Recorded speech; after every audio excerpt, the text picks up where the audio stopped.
career readiness, you know what you want to do based on the things we've learned in class, then that's what I'm shooting for.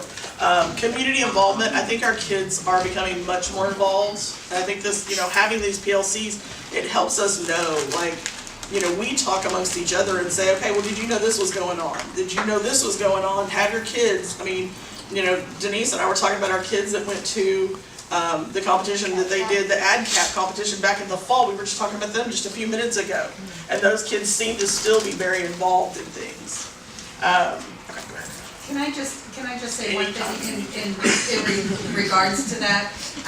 Chris and I had the privilege last 2 weeks ago of interviewing students for the Mayor's Intern Program. I'm not kidding you. 2 or 3, maybe even 4 of the kids were Nifty students. And we didn't realize that those were the kids that we were interviewing for the Mayor's Intern Program, because 1,200 kids, I don't remember every kid's name, I'm sorry.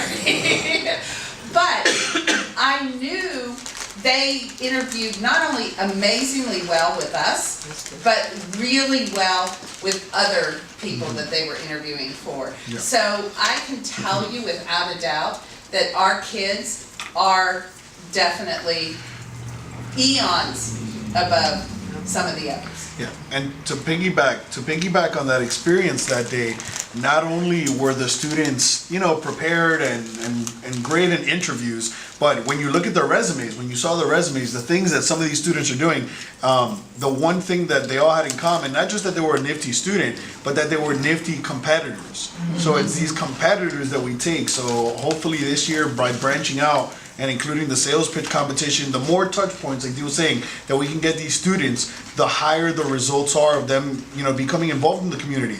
One of the students is a representative of the Youth City Council. One of the other students is interested in business, but really to the aspect of they want to be a filmmaker and they appreciate the business side of it.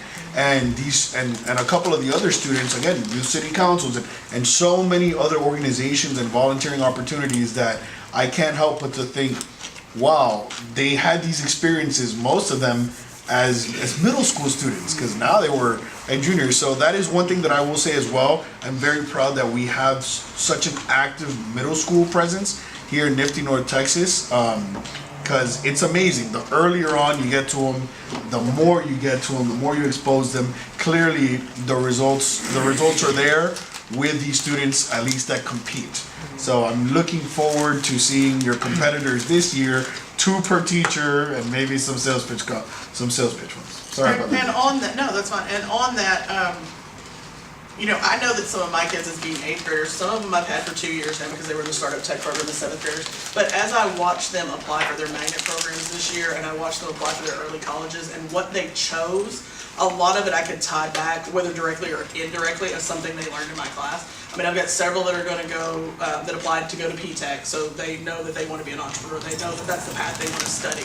But some of my kids, it was things that we just learned in class, and that's the reason that they chose the magnet programs they did. That's the reason they chose some of those things, and it's because of all the experiences that we give them in class that's why they're choosing. And I know that those kids getting into programs, and it's not even that they got into the program, it's that they have a direction that they want to take in their life, that they know that I know that they're going to be successful as a student as they grow. Turning off the lights. Okay.